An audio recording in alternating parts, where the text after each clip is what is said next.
Bendiciones con todos. Tema 44. Las verdades de la palabra de Dios. Hoy la ocupación de la tierra prometida. Los objetivos. Parte 3. Y que va esto desde Josué capítulo 13 al capítulo 24. Ya sabe que leímos todo este libro en los videos anteriores. Segundo objetivo. Ocupar el resto de la herencia. Primero, la división de la herencia. En esta segunda sección que va desde Josué capítulo 18 al capítulo 21 versículo 45, Josué va a repartir la heredad a las 7 tribus restantes, pero antes de hacerlo les dirige unas palabras muy serias. Escuche lo que dice Josué capítulo 18 versículo 3. Y Josué dijo a los hijos de Israel: ¿hasta cuándo seréis negligentes para venir a poseer la tierra que os ha dado Jehová, el Dios de vuestros padres? De hecho, les está reprendiendo porque todavía no han tomado posesión de su herencia por su asombrosa dejadez y negligencia.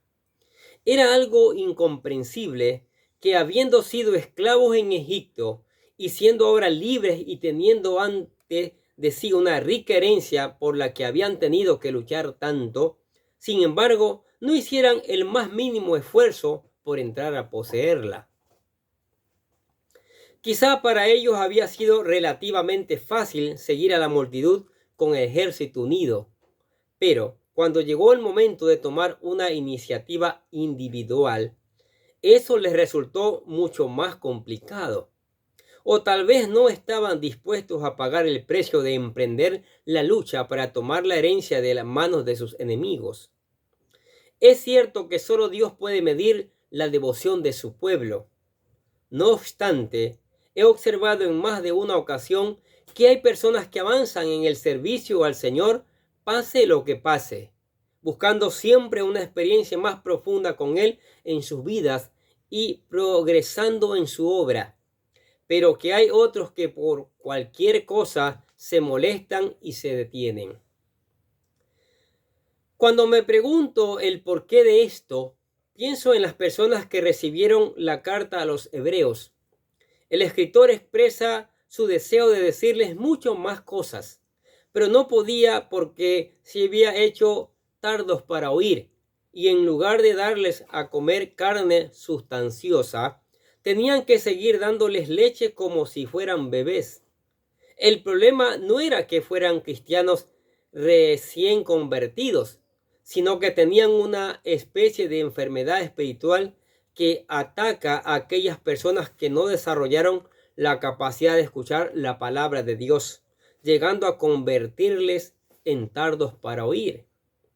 Mira lo que dice Hebreos capítulo 5, versículo del 12 al 13. Porque habiendo ser ya maestro, después de tanto tiempo, tenéis necesidad de que se os vuelva a enseñar cuáles son los primeros rudimentos de las palabras de Dios. Y habéis llegado a ser tales que tenéis necesidad de leche y no de alimento sólido. El escritor quería hablarles de cosas maravillosas relacionadas con su herencia, el glorioso sacerdocio de Cristo según el orden de Melquisedec, la riqueza de su sacrificio, la seguridad de su segunda venida y toda su suerte de cosas maravillosas. Pero reconoce con tristeza que no la puede hacer debido a que habían llegado a ser tardos para oír.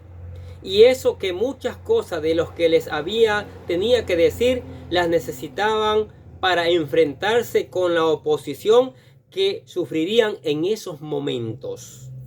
Ahora bien, Josué hizo una exhortación muy práctica al pueblo que nos conviene recordar también a nosotros.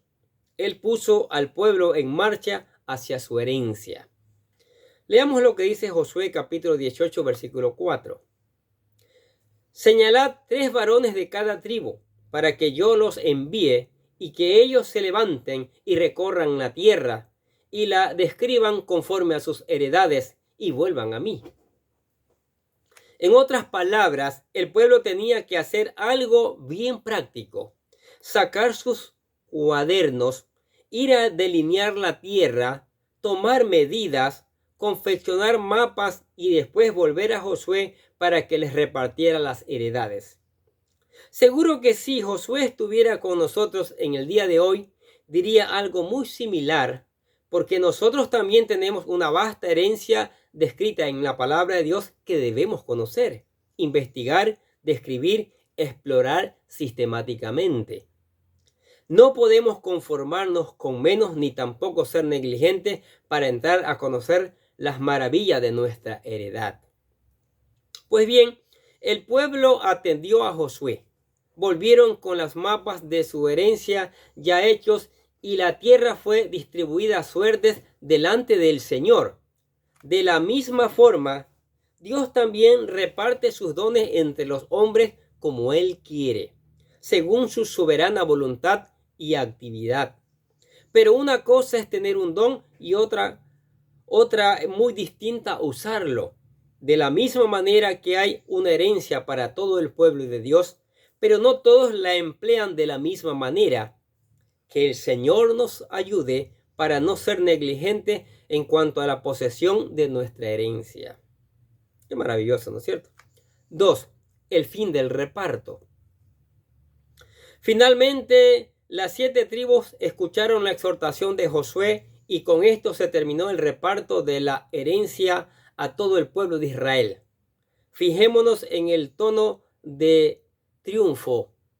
Josué capítulo 19, versículo del 49 al 51, mire lo que dice. Y después de que acabaron de repartir la tierra en heredad por sus territorios, dieron los hijos de Israel heredad a Josué, hijo de Nun, en medio de ellos. Según la palabra de Jehová, le dieron la ciudad que él pidió, Timnat Sera, en el monte Efraín. Y él reedificó la ciudad y habitó en ella. Estas son las heredades que el sacerdote Eleazar y Josué, hijo de Nun, y los cabezas de los padres entregaron por suerte en posesión a la tribu de los hijos de Israel en Silo, delante de Jehová, a la entrada del tabernáculo de reunión, y acabaron de repartir toda la tierra. ¡Wow! Tercero, las ciudades de refugio. Josué capítulo 20, versículo del 1 al 9. Para que el pueblo de Israel pudiera mantener el disfrute de la herencia, Dios había instituido las ciudades de refugio. Su propósito se describe en Números capítulo 35, versículos del 9 al 28, donde Moisés explicó que si una persona derrama sangre inocente, la tierra quedará contaminada, la cual Israel debía evitar si no querían ser vomitados como sus anteriores moradores. Por eso, si una persona cometía un homicidio deliberadamente, uno de los familiares del hombre asesinado tenía el derecho y la obligación de vengar la muerte de su pariente. Pero el diseño de las ciudades de refugio tenía el propósito de proteger a aquellos que hubieran cometido un homicidio accidentalmente. Mira la diferencia. Permitiéndoles huir allí y escapar del vengador de la sangre, para posteriormente ser juzgados por los ancianos de la ciudad, que dirían finalmente la inocencia o culpabilidad de esa persona. Ahora bien, hay algunas facetas de esta institución que nos presentan ciertas interrogantes.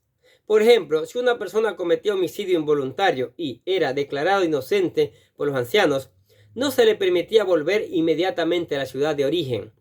Intentando explicar esto, algunos han dicho que sería así para evitar que el vengador de la sangre lo matara. Pero no puede ser esa la razón, puesto que una vez que los ancianos habían declarado inocente a la persona, el vengador se convertía en culpable si ejecutara la sentencia de muerte contra ella, y la misma ley caería sobre él. Otro detalle que debemos tener en cuenta: el homicida sí que podría regresar a su ciudad, pero solo cuando el sumo sacerdote hubiera muerto. Ese era un periodo de tiempo indeterminado, por lo mismo que podría morir en una semana que al cabo de 40 años. ¿Qué sentido tendrían estos reglamentos? Este periodo terminaría con la muerte del sumo sacerdote, Mientras tanto, no había posibilidad de volver. Prohibiendo la ley. La ley decía en número 35, del versículo 32 al 34, que se pagara cualquier tipo de rescate para anticipar el regreso del homicida a su casa. Porque en ese caso la tierra también sería contaminada por la sangre.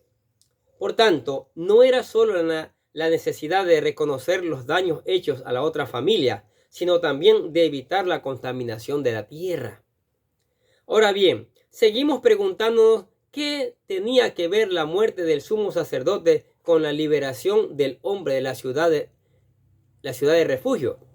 Tal vez los abogados cristianos podían explicarnos mejor la razón de esta ley, pero puesto que parecen hombres muy ocupados, quiero presentarlos lo que han sugerido algunos comentaristas y teólogos.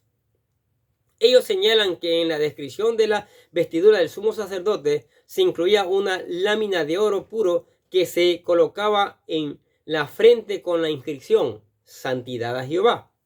Junto con ella debían llevar también las faltas cometidas por el pueblo en todas las cosas santas, como dice Éxodo capítulo 28, versículos 36 al 38.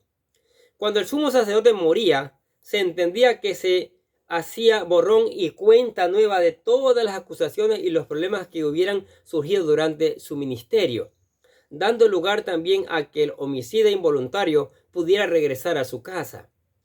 Menciono esto porque me parece una sugerencia interesante, aunque no veo la forma de probarla. Quizás alguien pregunte, ¿cómo pudo Dios borrar ese pecado? Pues porque por su muerte fue la del sumo sacerdote de Israel, nuestro bendito Señor Jesucristo, quien se entregó voluntariamente a sí mismo para proveer el perdón de sus enemigos, aun del pecado del asesinato, siempre y cuando éste se arrepiente, se convierta a él como su Señor y Salvador. Porque Cristo ya murió pagando el precio por nosotros. Qué maravilloso. 4. Las ciudades de los levitas, que va de Josué capítulo 21, versículo 1 al 42. También los levitas recibieron algunas ciudades entre las distintas tribus. Si bien no se les dio un territorio como herencia, como recordaremos, el Señor era su herencia, eso significa que eran para su consumo algunos de los sacrificios que se presentaban en el tabernáculo, además de las primicias ofrecidas al Señor. El hecho de entrar en la tierra prometida necesariamente implicaba algunos cambios en su servicio.